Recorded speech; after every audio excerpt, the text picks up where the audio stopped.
일본 정부는 수출 규제 3개 품목의 하나인 EUV 포토레지스트의 한국 수출을 처음으로 허가했습니다. 밤길이 두려운 것은 잘 보이지 않기 때문입니다. 경제의 가장 큰 부담은 불확실성입니다. 업계가 느끼는 불확실성과 그에 따르는 불안을 최소화하도록 정부는 업계와 부단히 소통하면서 모든 방심사를 최대한 설명해 드릴 것입니다. South Korea and I have made a deal. They've agreed to pay a lot more money toward the United States. As you know, we've got 32,000 soldiers on South Korean soil.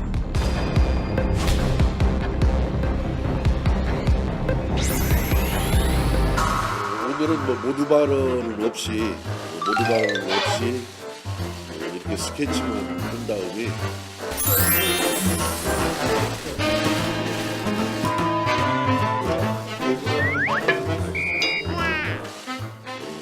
비공개로 전환해서 저희들도 좀 식사도 좀 하고 우리 언론인 여러분들께서도 식사를 또 하셔야 될 것 같고 그러니까 식사하시고.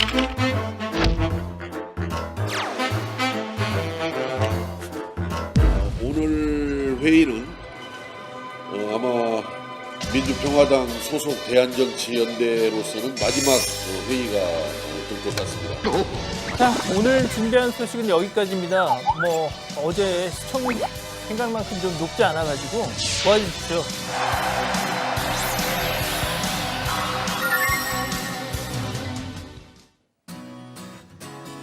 네, 8월 8일 정치부회 시작합니다. 고반장, 조금 전에 영상에서도 봤지만요. 어제 뉴스룸에서도 저희가 속보로 전했거든요.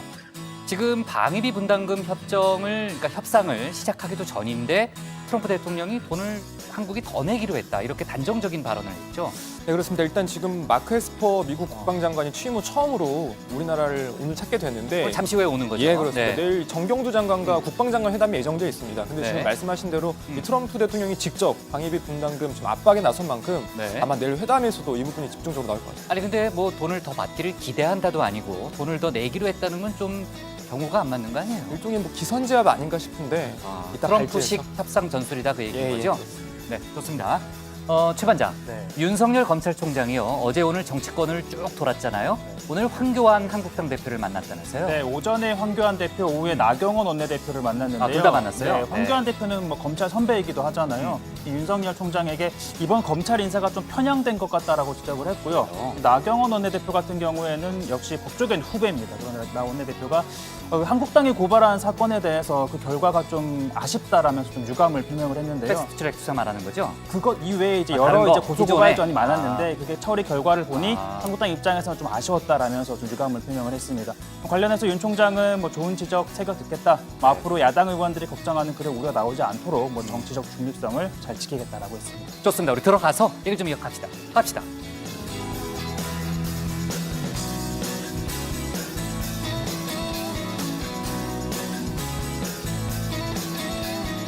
네, 반장들 자리에 앉았으면 정치부회를 시작하죠. 일본 정부가 반도체 소재의 세계 품목에 대한 수출 규제 조치를 단행한 지 한 달여 만에 수출 신청 한 건을 처음 허가했습니다. 어제 화이트리스트 개정안을 공포하면서 허가까지 하나 새로 추가로 내준 거죠. 자, 그러면 이제 강경 드라이브를 걸어온 일본의 기조가 바뀌는 거냐? 전혀 아닙니다. 전혀 아니고요. 특히 일본이 장기전으로 이 문제를 끌고 가면서 불확실성을 높이고 교란 작전을 펴는 전략을 쓰고 있다는 분석이 지배적으로 나오고 있습니다. 지금 가해지는 위협이 명확하다면 우리도 거기에 철저하게 대비를 할 수 있잖아요. 하지만 불확실성을 높여서 한국 경제를 흔들겠다는 의도가 있다는 게 전문가들의 분석이고 특히 WTO 등 향후 국제 여론전에 대비하는 측면이 있어 보인다는 그런 얘기가 나오고 있습니다. 우리 분석도 그렇지만 일본 교도통신도요. 일본의 수출 규제가 한국 정부 주장처럼 무역 제한 조치가 아니란 점을 부각하고 특히 WTO 규칙에 어긋나지 않는다는 점을 강조하는 의도다 이렇게 분석을 했습니다. 그러니까 본인들이 좀 이렇게 생색내기로 이제 한 건을 한 거죠. 그러면서 아무튼 그 일본 페이스대로 한국의 불확실성을 높여서 우리나라를 흔들겠다는 그런 의도가 있어 보입니다. 자세한 얘기는 신 반장 발제 때 해보고요. 자, 오랜만에 북미 실무 협상 얘기를 하는데 그 폼페이오 미 국무장관이 오늘 그런 얘기를 했잖아요. 두어 주 안에 북미 실무 협상을 계획하고 있다고 말했습니다. 그러면서 최근 북한의 잇따른 미사일 발사는 협상 재개에 큰 영향을 주지 않는다 이렇게 못 박았습니다. 트럼프 대통령도 그동안 비슷한 발언을 했죠. 북한 미사일 발사에 대해서 뭐 작은 미사일이다, 단거리 미사일에 대해서 큰 의미를 두지는 않았습니다. 북미 협상이 진행이 된다면 아마도 한미 연합훈련이 종료된 이후가 될 것 같고요. 폼페이오 장관은 그런 얘기도 덧붙였습니다. 지난해 6월 북미 정상이 싱가포르에서 합의한 것들을 이행하는 것이 북미 실무 협상의 주된 핵심이 될 것이다. 이런 얘기를 했습니다. 사실 지난달에 열릴 뻔했는데 정상적인 계획대로라면 지금 미뤄지고 있잖아요. 앞으로 두어 주 아니면은 8월 내내요. 좀 지켜보도록 하고요. 그리고 이건 날씨 얘기입니다만 오늘이 입추예요. 하지만 날씨는 굉장히 덥습니다. 태풍 프란시스코가 소멸하자 잠시 주춤했던 짐통더위가 짐통이 아니죠. 찜통더위가 제가 그동안 너무 발음을 세게 한다는 지적 때문에 약하게 하다 보니까 이제 좀 단어가 좀 엉뚱하게 나오네. 찜통더위가 다시 기승을 부리고 있습니다. 오늘 서울 등 많은 지역에 폭염경보가 발령됐는데요. 전국 온열 환자가요 벌써 1,200명에 달한다고 하더라고요. 관장들도 특히 건강에 잘 좀 주의하고요. 좀 챙겨줬으면 좋겠습니다. 반장들이 아프면 제가 힘들어요. 자, 오늘 정치부회의는요. 먼저 고반장 발제를 들어보면서 내일 발표가 유력한 개각 관련 내용과 한미 방위비 분담금 협정 소식부터 짚어보고요. 일본 수출 규제 조치 관련한 속보 내용을 이어서 다루겠습니다. 결국 분당이 현실화된 민주평화당 사태와 어제 오늘 정치권을 잇따라 예방한 윤석열 검찰총장 얘기도 해보겠습니다. 그럼 먼저 고석승 반장의 발제부터 시작하겠습니다.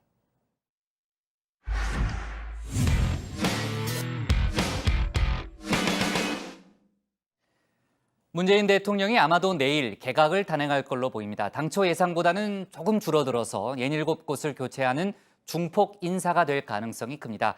조국 법무장관 카드는 거의 확실하다는 얘기가 나오고 있는데 고반장 발제에서 자세한 내용을 들어보겠습니다. 여당과 야당의 여성 원씨가 스킨 좀 줘. 허무 발언으로 문제가 상실로 징계안이 윤리위에 회부된다. 아이고 장관실 문턱 하나 넘기 힘들다. 네, 그렇죠. 이 장관실 문턱 넘는 게 쉬운 일이 아닙니다. 사전적 의미로 장관, 국무를 나누어 맡아 처리하는 행정각부의 우두머리입니다. 우두머리. 자, 각 부처의 수백에서 수천에 이르는 공무원들 또 산하기관들 지휘하는 막중한 자리입니다. 이르면 내일 바로 이 장관실로 가는 첫 번째 문턱, 관문을 넘은 사람들이 공개될 것으로 보입니다. 문재인 대통령이 내일 중폭 개각을 단행할 예정인데요. 자, 그동안 이 시간에도 여러 차례 전해드렸지만 개각 관련 설왕설래 참 많았습니다. 누가 나간다, 안 나간다, 9곳 교체다, 중폭이다 말이 많았는데 일단 67자리가 지금 교체되는 중폭 인사가 될 것으로 보입니다.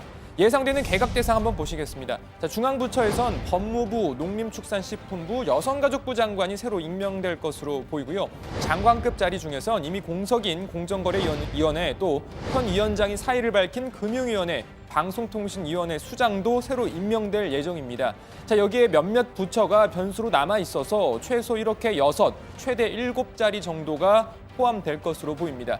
자, 한 자리씩 살펴보겠습니다. 우선 법무부 장관. 자, 조국 전 민정수석 임명이 확정적이라는 평가입니다. 문 대통령은 조국 전 수석이 사법개혁 등 각종 개혁 작업을 완성해 주길 기대한다고 밝힌 바 있습니다. 정부 차원에서 할 수 있는 개혁들은 거의 상당히 다 했다고 생각합니다.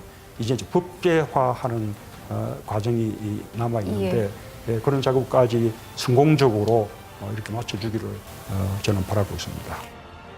자, 이런 가운데 민정수석에서 물러나고 최근 서울대 법학전문대학원으로 복직한 조국 전 수석이 2학기 강의 개설을 하지 않은 것으로 알려지면서 장관 임명 기정사실화되는 분위기입니다. 보수 야당은 개각 발표가 나오지도 않은 상황에서 조국 전 수석의 장관 발탁 반대하고 나섰습니다. 조국 수석, 다른 것 아닙니다. 이 정부가 끊임없이 추구해온 신독제 완성을 위한 검찰 도구화의 선언이다, 이렇게 말씀드리겠습니다. 문 대통령의 조국 사랑을 재확인하는 것 외에 아무런 의미도 찾을 수 없는 하나만한 개각이 될 것입니다.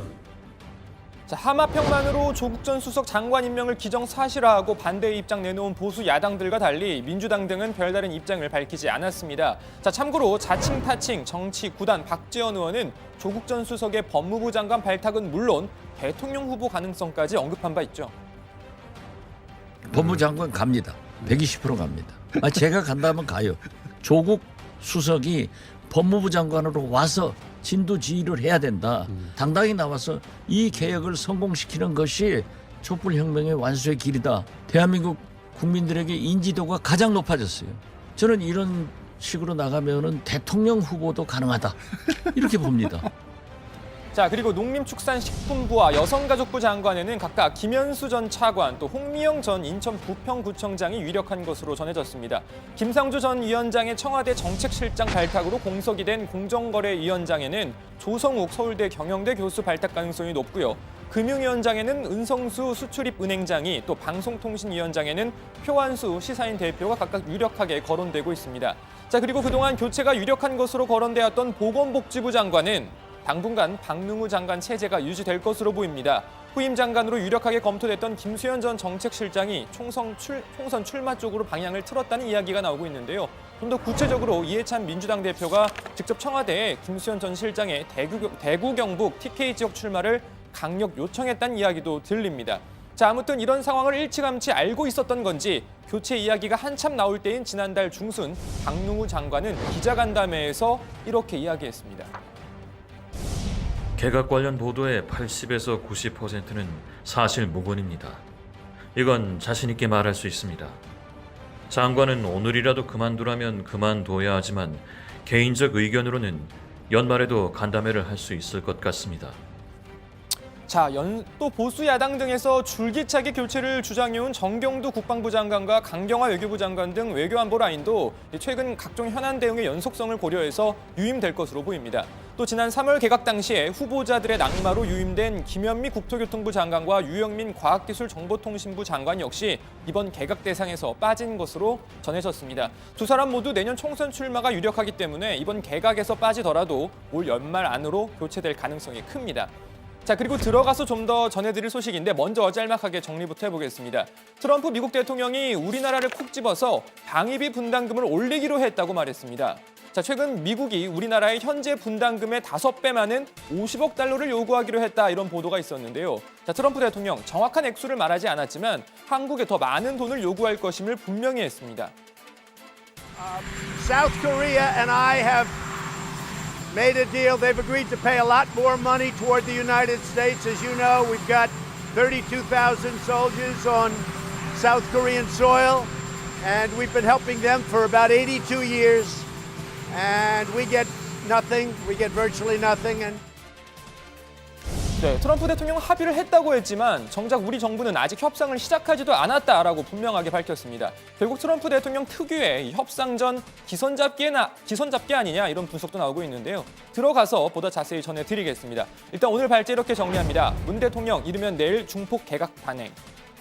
네, 뭐 지난해에도 그랬지만요. 저도 이제 워싱턴에 있을 때 방위비 협정 그 진행 과정을 좀 지켜봤는데 시간이 꽤 걸리던 일이에요. 왔다 갔다 하면서 서울과 워싱턴을 왔다 갔다 하면서 상당히 오랫동안 그 회의를 해야 되고 또 논리 대 논리로 서로 좀 맞붙기도 하고 이런 상황이 연출이 되는데 아직 협상을 시작하기도 전인데 트럼프 대통령이 이제 합의를 봤다, 이런 표현을 한 것은 사실 지나친 측면이 있습니다. 제가 보기엔요. 근데 뭐 그 트럼프식 협상 전술 뭐 이렇게 이해를 하면 뭐 전혀 이해가 안 되는 건 아니지만 아무튼 국가와 국가 간의 협정 과정에서 봤을 때는 조금 이례적인 일이긴 하고요.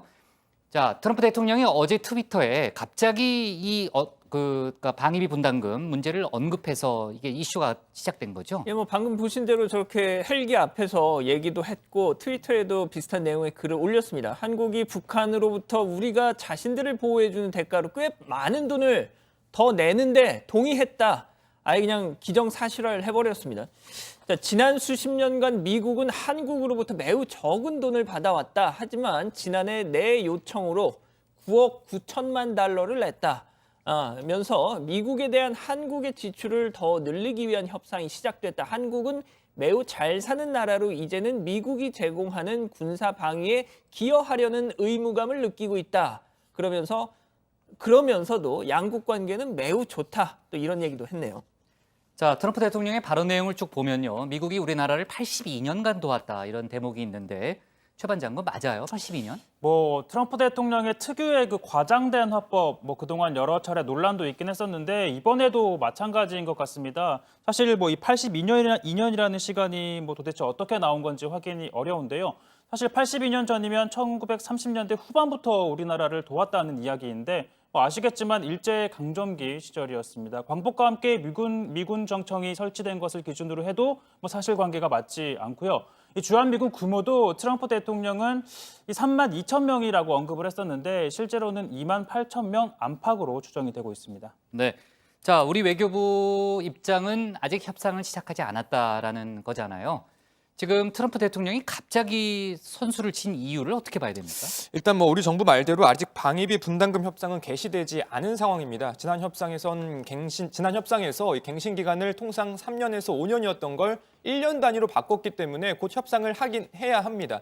협상 상대국인 우리나라는 협상을 시작하지 않았다는 입장인데 트럼프 대통령이 직접 협상을 시작했다, 한국이 돈을 더 내기로 했다라고 주장한 이유, 결국은 이 협상 개시를 앞두고 트럼프 대통령 특유의 뭐 기선제압에 나선 것 아니냐 이런 분석이 많습니다. 또 에스퍼 미국 국방장관이 오늘 저녁에 이 방한을 하게 되는데 아무래도 이번 방한 기간 우리 정부와 이 방위비 분담금 관련 논의를 할 가능성이 큽니다. 이와 관련해서 이 트럼프 대통령이 에스퍼 장관에게 힘을 실어주기 위해 우리나라를 콕 집어서 방위비 분담금 인상을 먼저 거론했다는 분석도 있습니다. 네, 조금 전에 이제 고 반장이 에스퍼 신임 국방장관 얘기를 했지만 오늘 저녁에 우리나라를 찾잖아요. 내일 뭐 청와대도 가지만 정경두 국방장관과의 회담이 예정돼 있기 때문에 거기서 방위비 분담금 얘기를 많이 하겠네요. 자연스럽게. 네, 그렇습니다. 아무래도 뭐 분담금 인상 압박이 상당히 거셀 것으로 보이고요. 자, 지난번에 볼턴 보좌관이 방한했을 때 미국이 우리 측에게 50억 달러, 그러니까 현재보다 5배 이상 더 많은 분담금을 내라 이렇게 요구를 했다는 보도도 5배나요? 나왔습니다. 네, 뭐 액수는 뭐 상세한 액수는 차이가 있을 수 있겠지만 트럼프 대통령의 어제 발언 등을 뭐 참고해 보면 상당히 큰 폭의 인상 요구가 있을 걸로 보이고요. 자, 그리고 또 미국이 추진하고 있는 호르무즈 호위 연합체 동참도 요구할 가능성이 커 보입니다. 독일, 일본, 중국 상당수가 동참에 난색을 표하고 있는데 우리 정부 역시 아직 그 동참 여부를 정하지는 못하고 있는 상황입니다. 자, 뭐 그리고 또 와서 지소미아 한일 군사정보보호협정 관련 언급도 할 걸로 보입니다. 에스퍼 장관 일본을 먼저 갔었거든요. 자, 일본 언론들 보도를 보니까 어제 도쿄에서 열린 이 미일 국방장관 회담에서 이 지소미아를 포함해서 한미일 협력을 지속하는 게 중요하다라는 데 인식을 같이 했다 이렇게 보도가 나오고 있습니다. 에스퍼 장관이 또 아베 총리를 만난 자리에서도 이 지소미아는 북한 위협을 막기 위한 한미일 공동 방위의 열쇠다. 협정이 유지되기를 진심으로 바란다라고 말했다는 보도도 나오고 있습니다. 따라서 이번 방한 과정에서도 지소미아 계속해라 뭐 이런 요청을 우리 정부에 할 가능성이 있어 보입니다. 네, 지금 언급한 지소미아 문제 또 방위비 분담금 문제가 내일 한미 국방장관 회담의 의제로 포함이 되는지 오늘 국방부 정례 브리핑에서 이 기자들의 질문이 있었는데 국방부는 뭐 의제에 대해서는 회담이 끝난 후에 말씀드릴 기회가 있을 것으로 본다 이렇게 말을 아꼈습니다.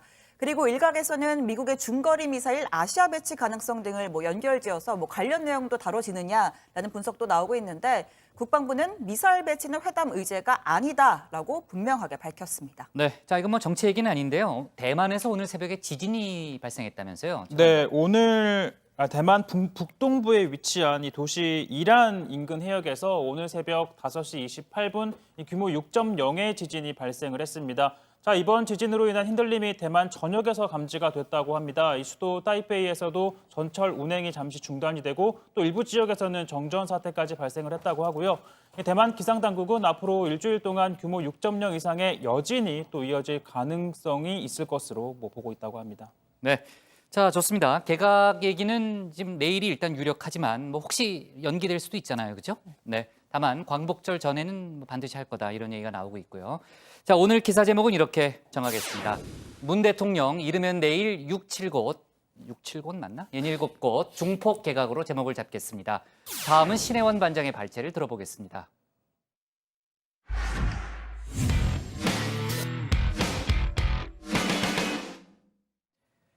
일본 정부가 반도체 소재를 비롯한 수출 규제를 실시한 지 한 달여 만에 관련 허가를 한 건 내줬습니다. 국제사회의 비난을 피하고 특히 경제 보복이 아니라는 명분을 쌓기 위한 조치로 해석되는데요. 문재인 대통령은 일본의 이율 배반적 조치는 결국 승자 없는 게임이 될 거라고 비판했습니다. 오늘 신반장 발제에서 수출 규제 관련 속보 내용을 자세히 짚어보겠습니다. 네, 문재인 대통령이 대통령 직속 자문기구인 국민경제자문회의 전체 회의를 소집했습니다. 일본의 수출 규제를 비롯한 현 경제 상황을 점검하고 우리 경제의 근본적인 체질 개선을 위한 의견을 듣는 자리였습니다.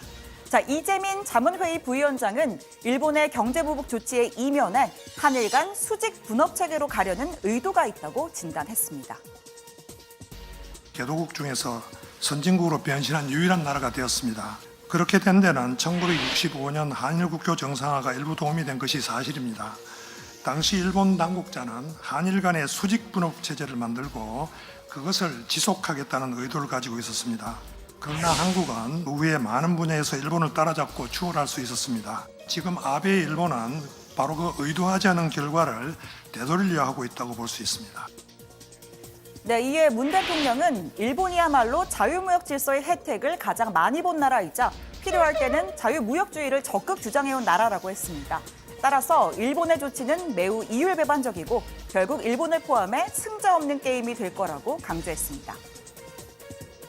일본이 이 사태를 어디까지 끌고 갈지는 좀 더 지켜보아야 합니다. 실령 이익이 있다 해도 일시적인 것에 지나지 않습니다.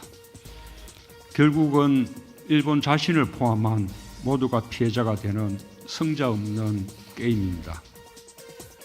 네, 또 끝까지 보복이 아니라고 주장하는 일본 정부에 재차 일침을 가했습니다. 한국의 전략물자 관리가 미비해서다라고 그때그때 말을 바꿨지만 국제기관들은 한국이 일본보다 훨씬 더 엄격하게 잘하고 있다고 평가했다고 반문했습니다. 그러니 진짜 의도가 무엇인지 의문을 갖게 됩니다. 변명을 어떻게 바꾸든 일본의 조치는 우리 대법원의 강제징용 판결에 대한 경제보복입니다. 이는 다른 주권국가 사법부의 판결을 경제 문제와 연결시킨 것으로서 민주주의 대원칙인 삼권 분립에도 입어야 되는 행위입니다. 네, 이런 가운데 일본이 지난달 수출 규제를 도입한 반도체 소재 3개 품목 가운데 한 건에 대해서 수출 허가를 냈습니다. EUV 관광액, 그러니까 포토 레지스트인데요. 이 규제 품목 중 국산 대체가 가장 어려운 소재로 꼽혀왔습니다. 규제 도입 이후 35일 만에 첫 번째 허가가 나온 겁니다.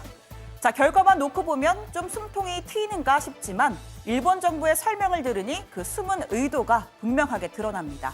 세코 경제산업상은 개별 허가권에 대해서 대외적으로 공표하지 않아왔지만 한국 정부가 금수 조치라는 부당한 비판을 하고 있어서 예외적으로 발표했다고 주장했습니다.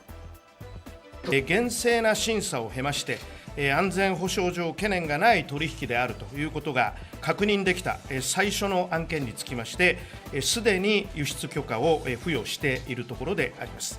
我々の取った今回の措置はですね、金融措置ではなく正当な取引については日本政府としては恣意的な運用はせずにですね、外為法の規定に基づいて厳格な審査を踏まえて許可を出している、そのことを示したものであります。 네, 하지만 단 한 건의 허가일 뿐 수출이 이전보다 까다로워졌다는 점에는 변함이 없습니다. 어제 발표한 시행세 측에 추가 품목을 지정하지는 않았지만 전략물자가 아니어도 일본 정부가 찍으면 개별 허가로 바꿀 수가 있는 이른바 캐치홀 제도 적용됩니다. 자, 오히려 대상이 특정되지 않아서 기업 입장에서는 불확실성이 더 커졌고요. 일종의 교란 전략이라고 할 수 있습니다.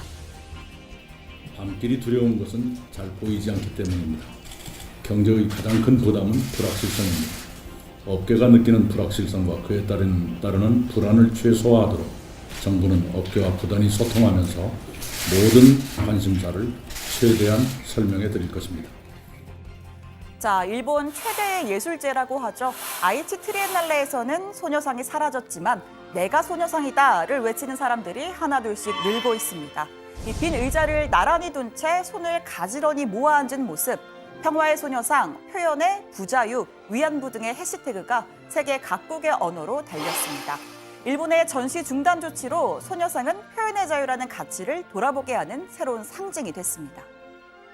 동참하는 예술인들이 이렇게 많구나라는 생각을 하면서 감격스럽죠. 연대의 행동은 정말 역사를 바꿀 수 있으니까. 네, 역사를 바꾸는 움직임, 양심 있는 일본인들도 함께 하고 있습니다.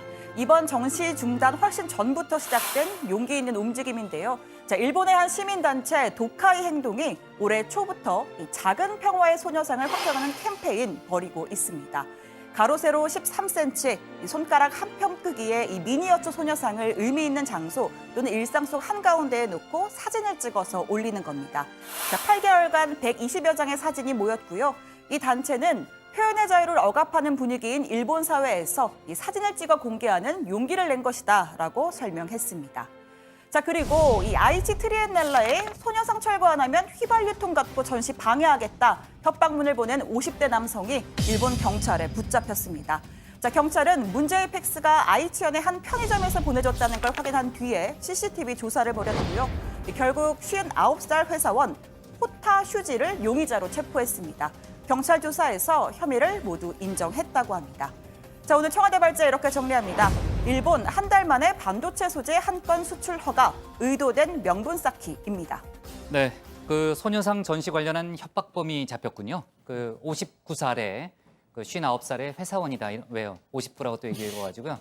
그 59살의 회사원이라는 얘기가 나오는데, 아무튼 그 어떤 직업인지 누군지 그동안 그 뭐 어떤 일을 했는지 좀 더 취재되는 게 있으면요, 내일 추가로 다뤄보고요. 자, 어제 일본이 우리나라를 화이트리스트에서 배제하는 그런 그 개정안을 이제 공포했잖아요. 관련한 세부 세칙도 발표를 했는데, 우리 정부가 오늘 곧바로 일본을 화이트리스트에서 배제하는 조치를 하겠다고 했지만 일단 오늘 하지는 않았습니다. 하지는 않았고, 대신 조금 전에 이제 속보가 나온 걸 보니까요, 환경부가 일본 수입 석탄재 관리를 강화하기 위해서 전수조사를 하겠다라는 입장을 밝혔습니다. 그러니까 일본 수출 규제 조치 이후 우리 정부 차원의 첫 맞대응 조치다, 이렇게 볼 수 있고요. 그 석탄재 관리를 강화할 수 있다라는 얘기는 많이 나왔지만 공식적인 발표가 나온 건 처음입니다. 지금 일본이 수출한 그 석탄재가 통관할 때마다 방사선 양을 간이 측정하거나 아니면은 시료를 채취한 뒤에 전문 검사기관에 검사를 의뢰하는 그런 방안들이 좀 검토가 되고 있고요. 환경부 설명은 그렇습니다. 오염 우려가 지속해서 제기되고 있기 때문에 통관을 강화하는 것이다, 이렇게 얘기를 했고, 아무튼 이 조치를 필두로 해서 앞으로 우리 정부의 맞대응 조치가 이어질 수도 있다라는 그런 관측도 나오고 있습니다. 자, 좋습니다. 아까 이제 신반장이 발제해서 자세히 설명했고, 저도 뭐 시작할 때 얘기를 했지만, 일본이 오늘 수출 규제 조치 한 달여 만에 처음으로 한 건을 허가를 했습니다.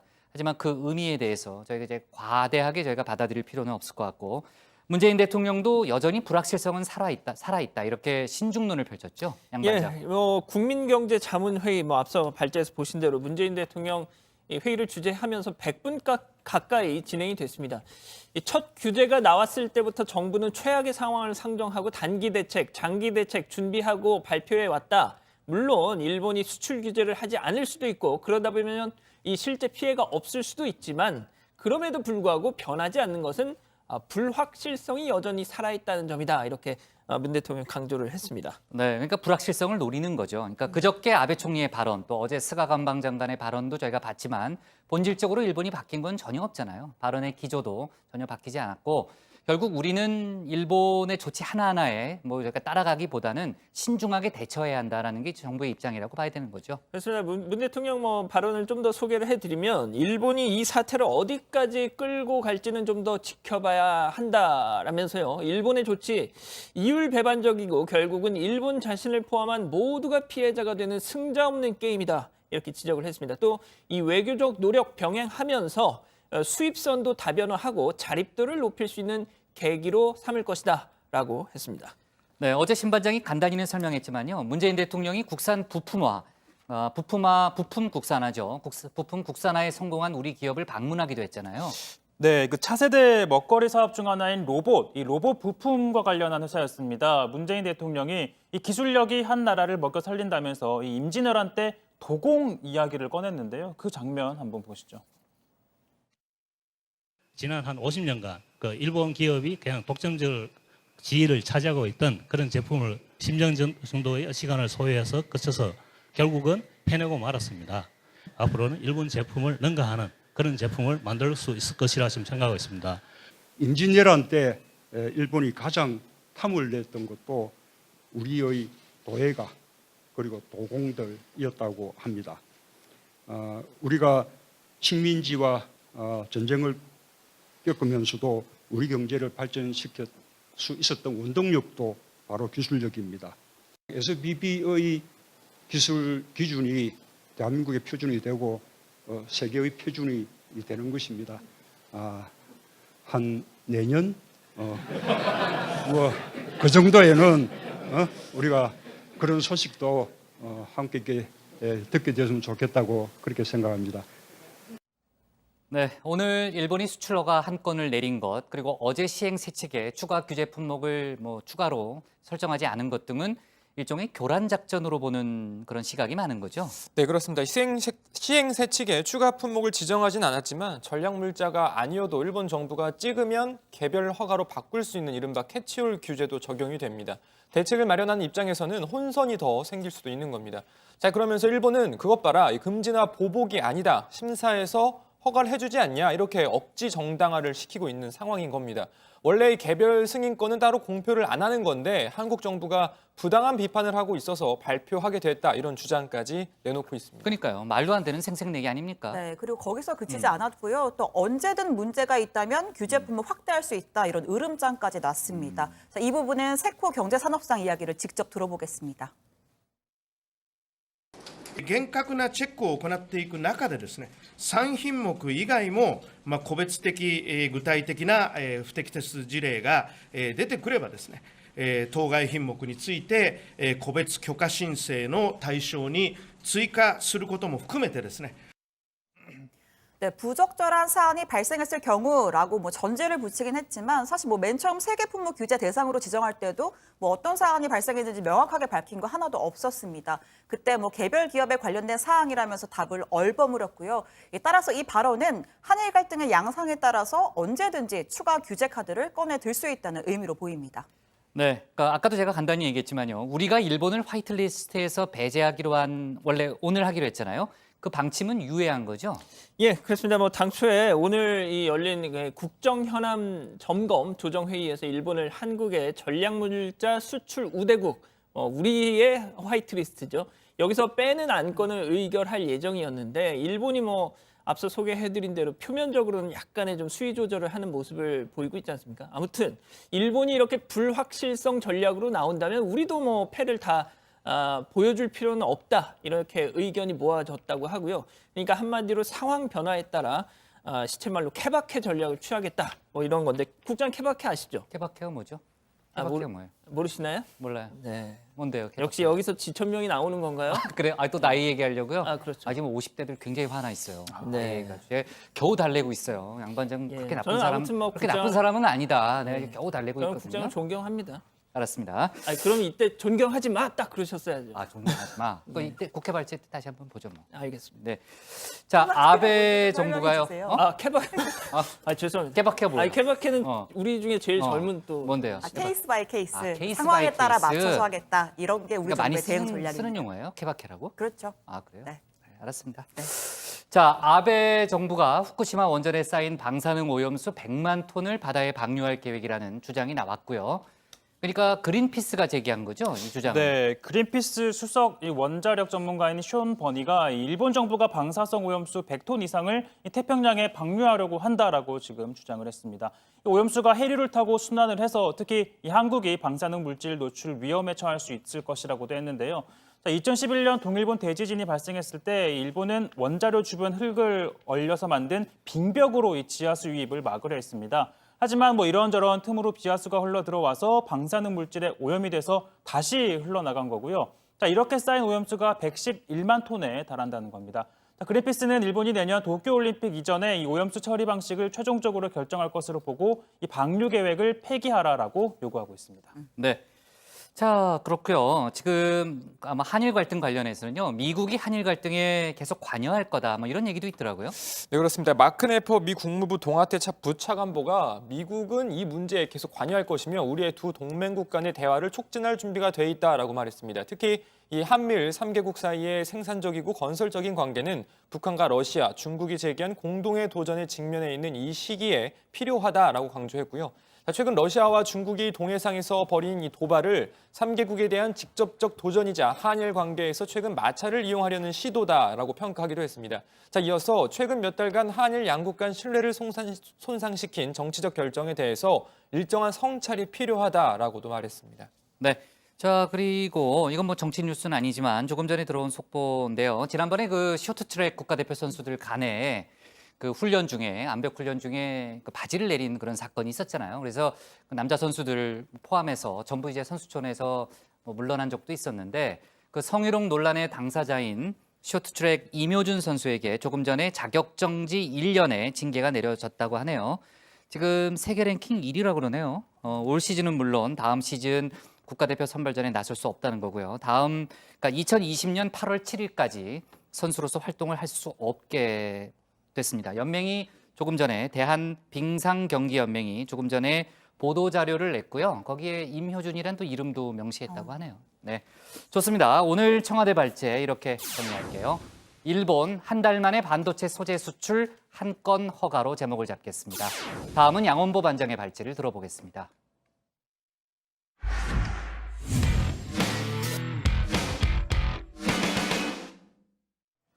네, 본의 아니게 오늘 또 엄마 부대 주옥순 대표 소식을 전해드릴 수밖에 없게 됐네요. 주 대표가 오늘도 일본 대사관 앞에서 소녀상 앞에서 집회를 열었죠. 사과는 하지 않았습니다. 아베 수상께 사죄드린다는 발언, 지금 전국적 국민적 분노를 낳고 있지만은 오늘도 주 대표는 비슷한 취지의 주장을 되풀이했고요. 가짜 뉴스를 또 얘기하기도 했습니다.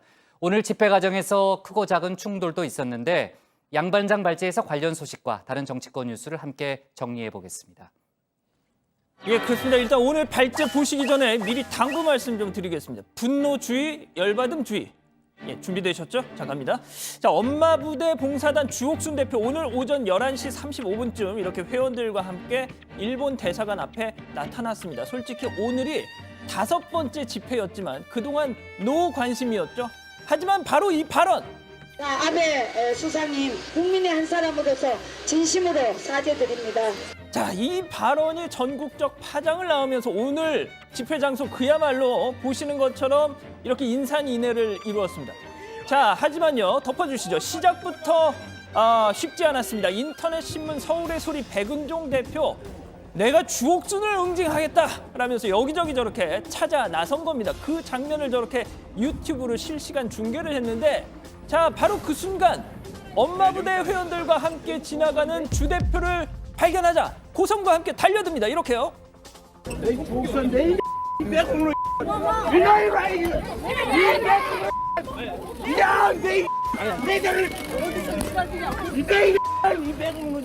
자, 하지만 이런 상황에 아주 이골이 난 듯 여유로운 표정, 여유로운 표정, 저 심지어 웃어 보이기까지 하는 저 주옥순 대표. 야, 이거 보통 호연지기가 아닌데 말이죠. 어쨌든 아무리 화가 나셔도 물리력은 안 됩니다. 자, 백은종 대표 곧바로 현행범으로 체포가 돼서 경찰차에 타서 갔습니다. 자, 어수선한 상황이 정리가 되고 이 집회가 시작이 됐습니다. 주옥순 대표, 왜 내가 아베 수상에게 사죄를 했는지 설명을 하는데요. 예를 하나 듭니다. 내 아이와 옆에 집 아이가 싸움을 했단 말이죠. 이렇게요. 제 아들과 다른 친구가 싸움이 붙었는데 여러분, 제가 제 자식을 편을 들어야 되겠습니까? 일본을 편을 들어야 되겠습니까? 제 자식보다 상대방의 편을 들어서 어떤 경우가 되더라도 이 한일 관계를 회복하도록 만드는 것이. 그렇게 깊은 뜻이 이웃과 잘 지내기 위한 또 내 아들의 그 못된 버르장머리를 고쳐주기 위한 그 어미의 심정. 그래서 이름이 엄마부대인가요? 예, 아무튼 자, 아베 수상 사죄, 이 발언만큼이나 좀 충격적인 발언이었죠. 내 딸이 일본군 위안부 같은 피해를 당했더라. 나는 일본을 용서할 수 있다. 용서할 것이다. 자, 거기에 대한 해명도 내놨습니다. 이렇게요. 만약에 위안부로 팔려갔다면 그 딸이 하루빨리 회복하도록 만들어서 건전한 사회인으로 만드는 것이, 그것이 부모의 책임 아닙니까? 가해자가 사과를 하든 말든 일단 내가 그를 용서함으로써 몸과 정신이 피폐해진 내 자식을 살린다. 야, 이거 뭐 도저히 저 같은 이 장사미사가 감당할 수 있는 경제의 말씀이 아닌 것 같습니다. 솔직히 말씀드리면 무슨 얘기인지도 잘 모르겠고요. 자, 어쨌든 주옥순 대표 회견 말미에 충격적인 이 개인사도 공개를 합니다. 날 보고 친일파 매국노라 하지만 나 이런 사람이야 라고 말이죠.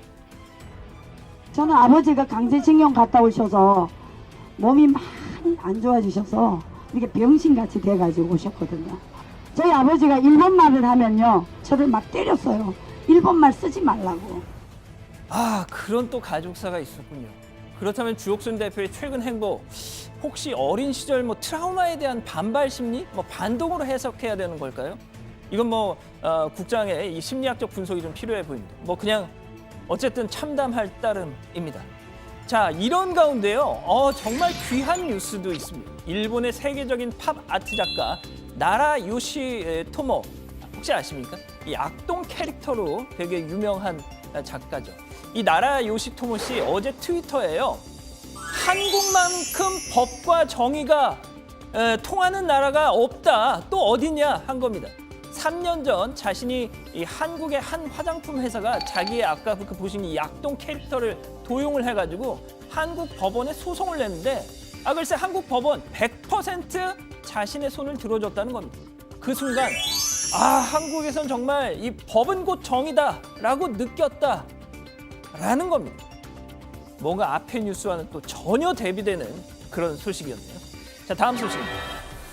민주평화당 결국 분당 현실화됐습니다. 정동영 대표 거취 놓고 당권파, 비당권파 격한 충돌 빚어왔는데 결국 날을 받았습니다. 다음 주 월요일 12일 비당권파 모임 변화와 희망의 대한정치연대 소속 유성엽 원내대표 오늘 회견에서요, 12일 월요일 소속 의원 10명 집단 탈당하겠다 선언한 겁니다. 유 원내대표 사실상 좌장격인 박지원, 천정배, 장병환 등등 10명입니다. 자, 민주평화당 전체 의석이 14석인데 여기서 10명이 탈당을 예고한 만큼 정의당보다 2석이 적고 우리공화당보다 2석이 많은 그야말로 미니 군소 정당이 되는 거죠. 자, 유 원내대표 어제도 정동영 대표 만나서 당신 물러나고 비대위 꾸려서 우리 신당 만듭시다 했지만 정 대표 당신들 당권 투쟁 그만하시오 이렇게 발끈했기에 결국 결별을 선택했다 밝힌 겁니다. 이렇게요. 당을 살려보자는 것이지 이것이 무슨 당권 투쟁입니까? 새로운 제3지대 신당을 건설할 것을 다시 한번 제안합니다. 자, 오늘 탈당을 발표하고 정식 회견은 다음 주 월요일에 한다는 게 무슨 의미일까요? 자, 정동영 대표에게 이번 주말까지 생각할 시간을 주겠다라는 의미라고 하더군요. 자, 오늘 준비한 소식은 여기까지입니다. 네, 자, 그렇다 하더라도 정동영 대표가 사퇴 결정을 내릴 가능성은 일단은 높아 보이지는 않는데 그 얘기는 좀 뒤에 다시 한번 해보고요.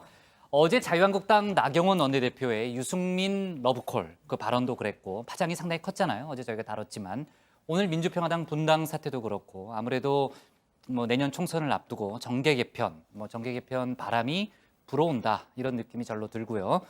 일단 민주평화당 얘기부터 해보면은 조금 전에 들어온 속보들을 쭉 종합해 보면요. 10명이 아니라 11명이 나간다고 그러는데 왜 그렇게 숫자가 왔다 갔다 하는 거죠? 자, 일단 이 12일 탈당 회견에 참여하기로 한 의원은 10명이 맞습니다. 오늘 10명이 맞죠? 예, 그렇습니다. 네. 자, 그런데 이 김경진 의원, 민주평화당 소속이면서도 그동안 사실상 독자 행보를 해왔는데 이 김경진 의원이 탈당에 동참하기로 한 겁니다. 그래서 결과적으로는 총 11명이 된 셈입니다. 그러니까 11명이네요. 실제로 탈당을 결행하는 사람은 11명이고 그러면은 남는 사람은 누구예요? 정동영 대표를 포함해서. 공식적으로는 4명인데요. 또 실질적으로는 5명이다 이렇게 볼 수가 있을 것 같습니다. 그것도 무슨 얘기예요? 일단 꼽아보면 이 정동영 대표를 비롯해서요. 네. 조배숙, 황주홍, 김광수 의원의 이 당적은 또 바른미래당인데 민주평화당에서 지금 최고위원을 하고 있는 이 바로 박주현 최고위원까지 해서 5명이 되는 겁니다. 네. 자, 정동영 대표의 입장이 나온 게 있어요, 최 반장? 네, 일단 12일 탈당 이 회견이 있을 때까지 최대한 설득에 나서겠다라고 밝혔습니다. 그러면서도 하지만 이 당권 투쟁, 전당대회 불복 투쟁은 도저히 받아들일 수 없다라고도 했는데요. 한마디로 박지원 의원을 위시한 비당권파를 전당대회 불복 세력이다라고 규정을 하고 이 사퇴 요구를 재차 일축한 겁니다.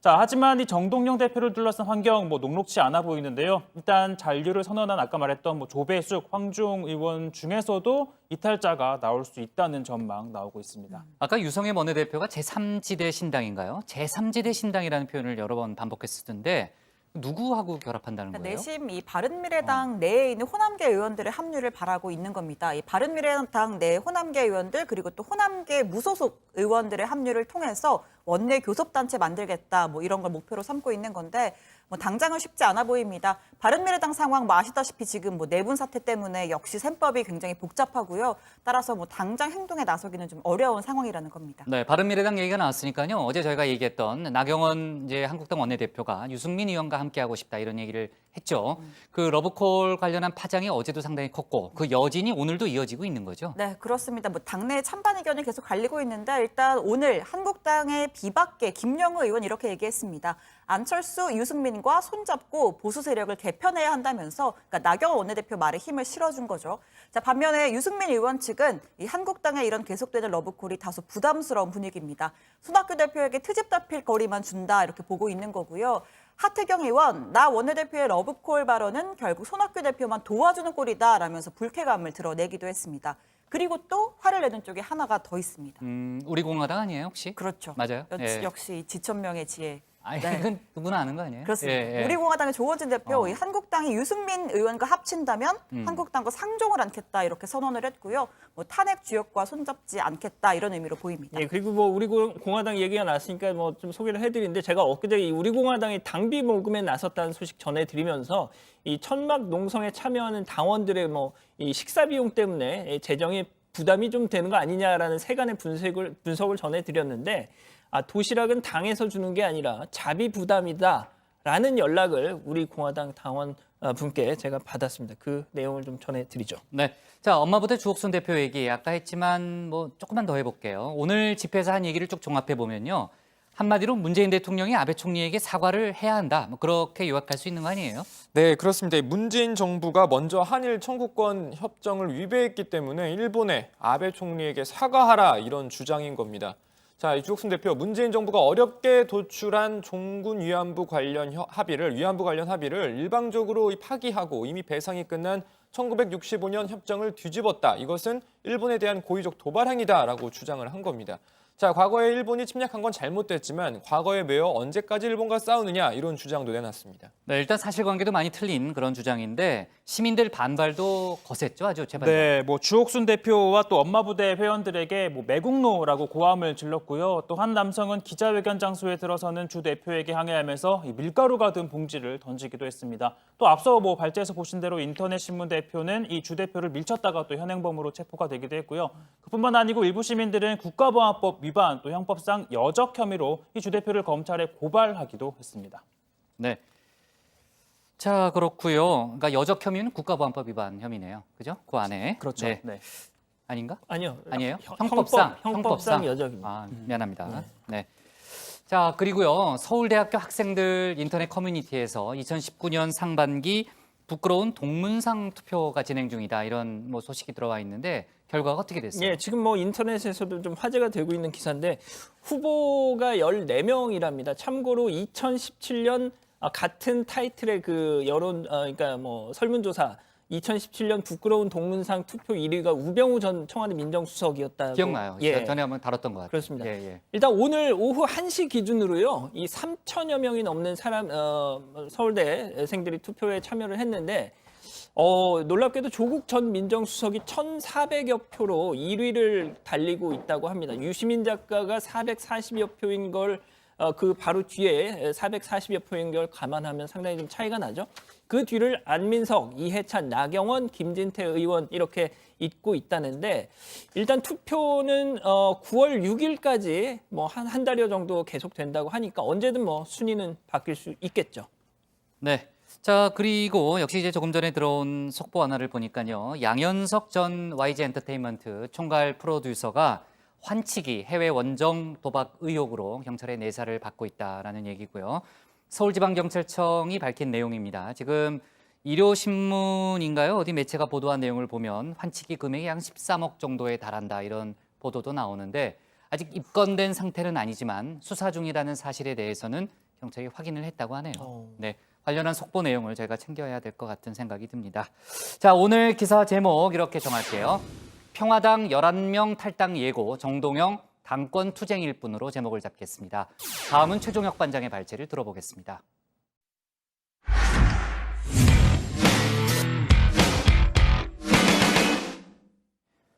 윤석열 검찰총장이 오늘 국회를 찾아서 자유한국당 황교안 대표를 만났습니다. 국정원 대선 개입 수사 당시 갈등을 빚었던 두 사람이 6년 만에 만나서 악수를 주고받은 거죠. 황 대표는 후배이기도 한 윤 총장 면전에서 검찰 인사와 수사 등이 공정하지 못하다는 점을 지적했습니다. 이외에도 윤 총장은 잇따라 야권 지도부 인사들을 만났는데 최 반장 발제에서 각 만남에서 어떤 얘기가 나왔는지 자세히 소개하겠습니다. 그렇습니다. 윤석열 검찰총장이 취임 인사차 연일 국회를 방문하고 있습니다. 자, 문희상 국회의장을 시작으로 정치권 인사들을 잇따라 만나고 있죠. 자, 여당인 민주당 이해찬 대표와 이인영 원내대표는 추후에 일정을 잡기로 하고 먼저 야당 지도부와의 만남이 이어지고 있습니다. 자, 오늘 주요 만남들을 음악으로 한번 제가 전해드려 보도록 하겠습니다. 자, 첫 번째 만남은요. 네, 지난 일은 다 잊어버리자라는 만남입니다. 자, 바른미래당 오신환 원내대표인데요. 자, 아시다시피 오 원내대표, 윤 후보자가 청문회에서 거짓말을 했다며 강하게 사퇴를 요구했었습니다. 윤석열 후보자의 자진 사퇴를 요구합니다. 청문회에서 위증을 한 검찰총장은 있을 수 없습니다.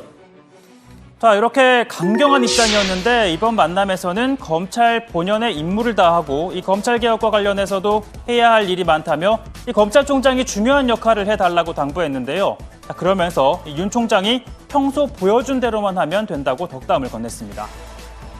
윤석열 총장이 오셨습니다. 네. 평소 국민들께 보였던 그런 모습들처럼 또 정의의 기준을 통해서 국민의 검찰로 거듭나기를 바라는 마음입니다. 외압, 정치적 중립, 공정성들을 지켜내겠다고 말씀하신 게 가장 기억에 많이 남습니다. 자, 그리고 두 번째 만남은요.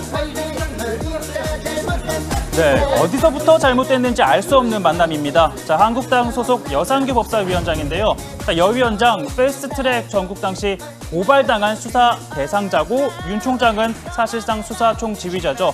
동시에 검찰은 또 법사위의 감시를 받는 피감기관이기도 합니다. 그러니까 그때그때마다 소위 갑을 관계가 바뀌는 관계인 건데요. 그러다 보니까 묘한 긴장감이 또 흘렀습니다. 일 남아 정치로는 총장님을 따라가더라고요. 많이 좀 가르쳐 주시고 저희들 좀 잘못하는 거 있으면 좀 정확하게 좀 지적하고 좀 가르쳐 주시고 이제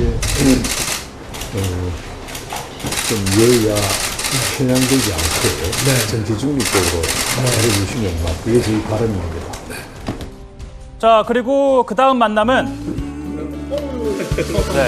위원이 아닌 만남입니다. 자, 민주평화당 문병호 최고위원인데요. 자, 두 사람의 만남은 40년 전으로 거슬러 올라갑니다. 바로 서울대 법대 79학번 동기죠. 자, 그러다 보니 이런 생각지도 못한 일화도 소개가 됐습니다. 전에 우리 윤 총장 대학 다닐 때 윤 총장 집에 가서 밥 먹었던 기억도 납니다. 기억하세요? 네.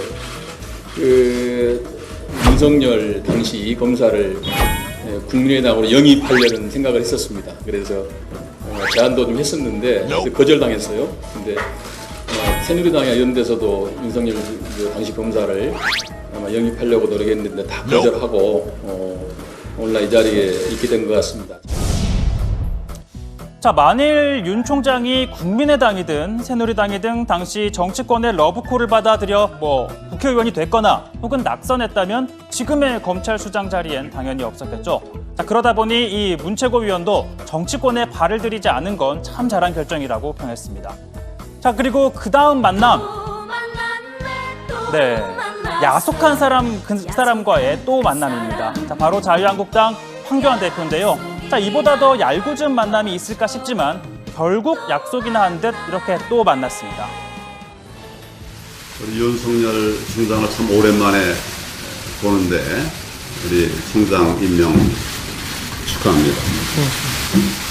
소회를 한번 말씀하시죠. 그래서 저도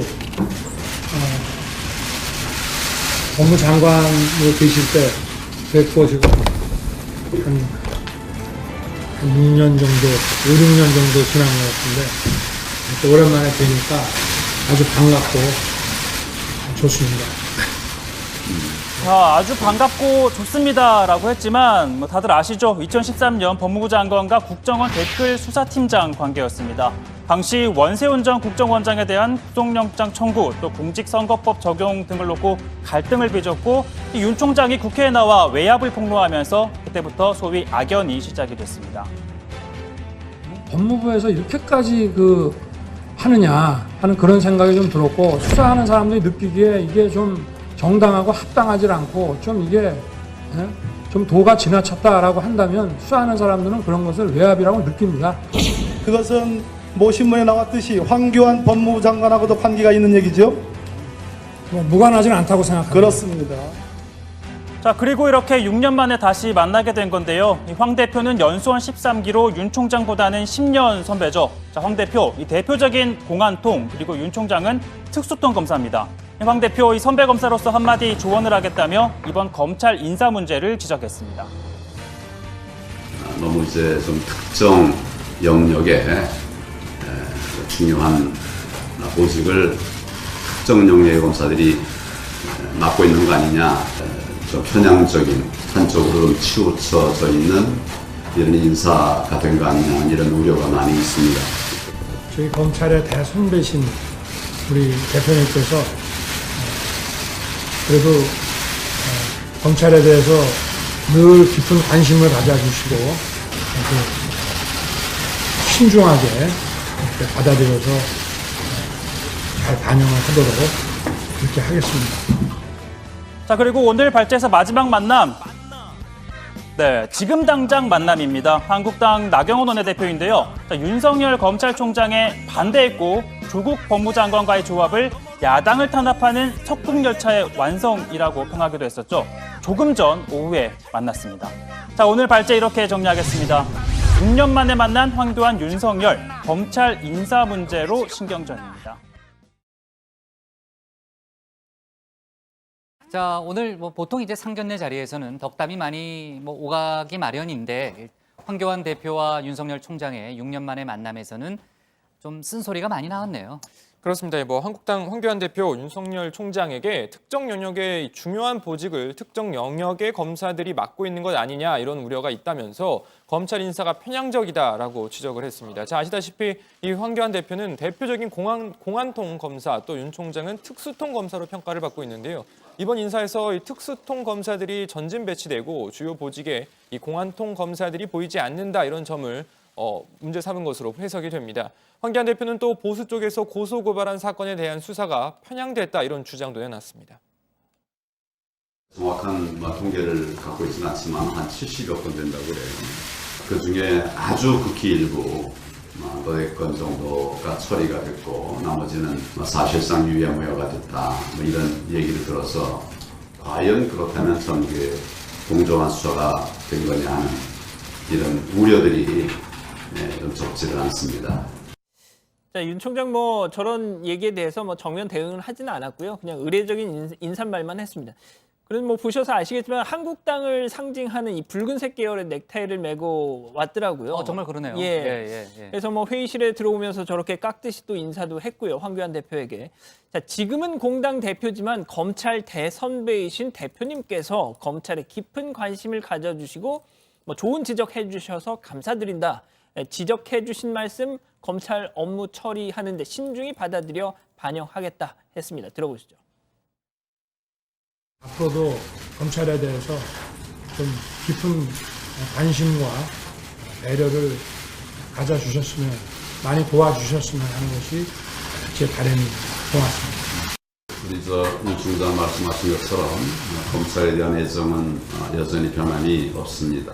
최근에 이제 많은 검사들이 일 열심히 하고 또 역량 있는 검사들이 많이 검찰을 떠나고 있다고 해서 참 안타깝습니다.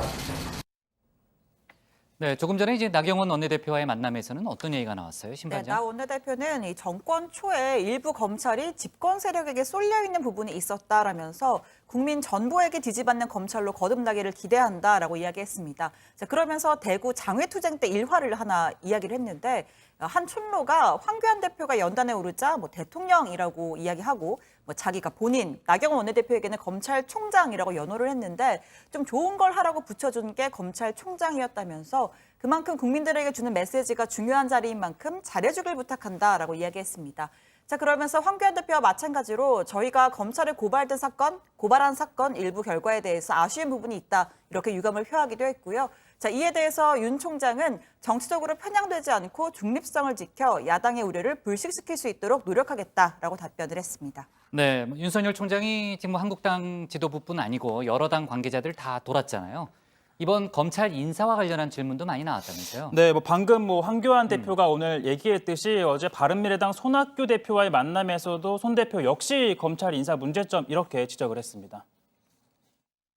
최근에 총장 취임하시고 인사 후에 60명 넘는 중견 간부 검사들이 사표를 냈다고 하는데 이제 혹시 흔히들 얘기하는 대로 이 정권에 적극적으로 협조한 사람은 중용을 하고 또 이 정권 쪽에 대해서 수사를 한 사람은 한쪽으로 좌천이 됐다 이런 얘기가 있는데 자, 이게 뭐냐면요. 이 환경부 블랙리스트 사건 등 현 정권을 겨냥해서 수사했던 검사들이 좌천이 되자 이 대거 사표를 낸 걸 문제 삼은 겁니다.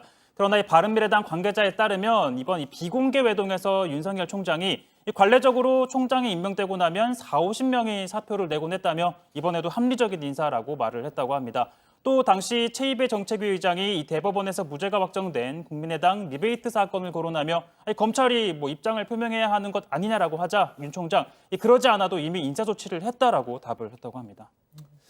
네, 이처럼 윤 총장이 비공개 회동에선 의견을 적극적으로 피력하고 있는데 자, 여상규 법사위원장과의 만남에서는 여 위원장이 조국 전 청와대 민정수석이 법무장관으로 부적절하다라고 이야기하자 윤 총장은 조국 전 수석이 소셜미디어에서 말씀하는 건 조금 그렇지만 사람 자체는 괜찮다라고 말했다고 또 합니다. 오늘 황교안 대표와도 비공개 회동 시간을 가졌습니다. 그러니까 공개 자리 특성에서는 윤 총장님 별 말씀은 안 하신 것 같은데 비공개 때 따로 하겠다거나 이런 얘기를 하나요? 바로 잘 하겠다는 취지로 얘기를 했습니다. 오늘 만나시기 전에 혹시 내정된 이유나 의사소통의 과정에서 통화하시거나 혹시 따로 비공개로 만나신 적 계시나요? 그런 비밀스러운 얘기는 말씀 안 드리겠습니다. 네, 그리고 어제 한 언론이 최순실 씨의 옥중 편지를 입수했다는 얘기를 했잖아요. 딸 정유라에게 보내는 편지였는데 재산을 빼돌리는 듯한 그런 내용이 거기 담겨 있었습니다. 관련해서 이제 윤석열 총장도 오늘 정치권을 돌다가 그런 질문을 받고서 이런 얘기를 했어요. 지금 국세청과 공조해서 최순실 씨의 재산을 추적하고 있는데 굉장히 많은 재산이 숨겨져 있을 것 같은 그런 미스터리가 있다 이런 발언을 했습니다. 좋습니다. 오늘 기사 제목 이렇게 정리할게요. 황교안, 윤석열의 검찰 인사 편향 우려로 제목을 잡겠습니다.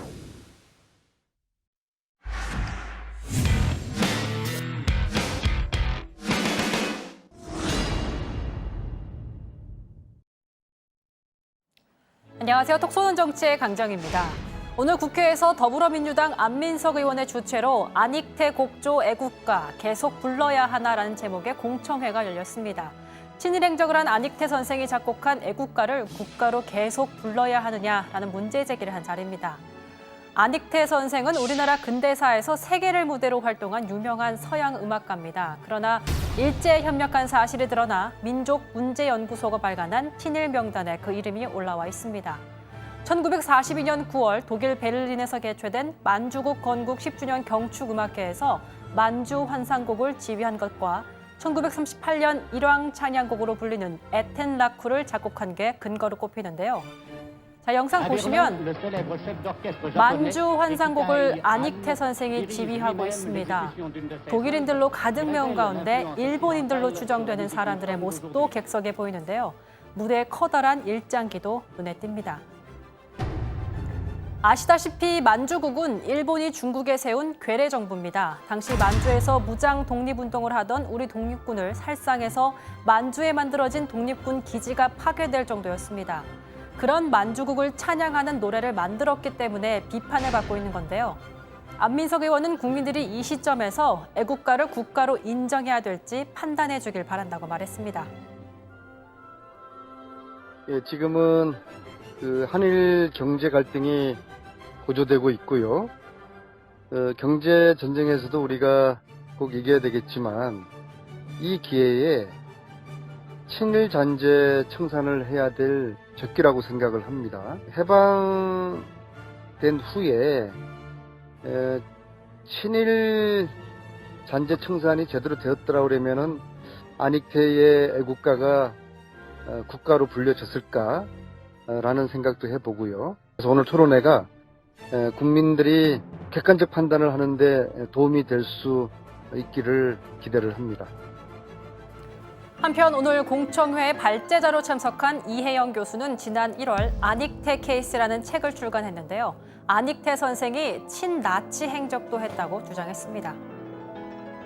안익태가 이제 에키타이 안이라고 하는 이름으로 독일권에서 활동을 할 때 그 후원을 했던 단체가 독일 일본 협회, 줄여서 독일협회라고 하는 조직 단체인데, 근데 이 단체가 그냥 일반적으로 알려져 있는 것처럼 이렇게 민간 단체가 아니고 나치의 일정한 그 국가 조직 혹은 외곽 조직이었다고 하는 거죠.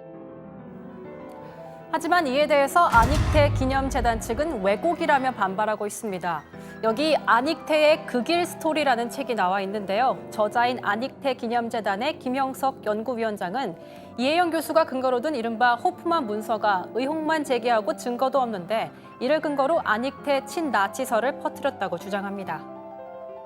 당시 독일 제국음악원의 회원이었기 때문에 그것이 나치 정권하에서 협조해주고 입신양명한 것이라고 주장을 합니다. 요즘 같으면은 그냥 우리나라 가수협회의 회원과 같은 그런 하나의 자격증이고 취업증입니다. 미국으로부터 나치로 규정당해가지고 입국을 금지당했다고 하는데 그런 얘기들이 전부 다 역사적 사실이 헛구입니다. 저희들이 미국에서 그때 못 갔던 것은 우리나라가 독립이 되기 이전이어서 여권이 없어서 미국에서 당신이 한국에 갈 수 있는 여권만 가지고 오면은 언제든지 입국을 허가하겠다는 그런 내용의 편지도 새롭게 발굴했고요. 과연 우리 애국가를 어떻게 봐야 할까요?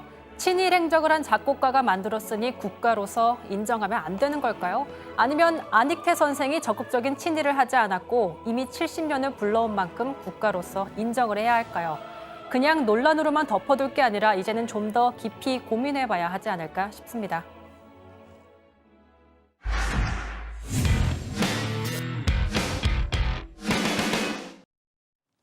네, 미리 보는 내일 복국장의 60척 리뷰 시작합니다. 아까 고반장 발제에서 얘기했던 것처럼요. 내일 7개 정도 부처에 대한 개각이 단행될 걸로 보입니다. 조국 법무장관 카드는 거의 확실해 보이는데 내일 만약에 인선 결과가 나오면요. 제가 자세한 분석을 하겠습니다. 오늘 저녁 방한하는 에스퍼 미 국방장관이 내일 문재인 대통령을 예방하고 정경두 국방장관과는 한미 국방장관 회담을 갖습니다. 한미동맹의 중요성 재확인하겠지만 동시에 현실적으로는요. 방위비 분담금 문제 등 돈을 더 내라는 청구서를 내밀 가능성이 높아 보입니다. 재판 소식 한두 개만 더 짚어보면요. 고 백남기 농민 사망 책임 관련해서 구은수 전 서울지방경찰청장에 대한 항소심 선고가 내일 내려지고요. 만취 상태로 무면허 운전을 하고 도주한 혐의를 받고 있는 배우 손승원에 대해서도 항소심 선고가 예정돼 있습니다. 오늘 정치부에는 여기까지고요. 저희는 내일 오후 5시 10분에 다시 찾아뵙겠습니다. 네, 수고했습니다. 고생하셨습니다. 내일 개각하겠죠? 할 것 같습니다.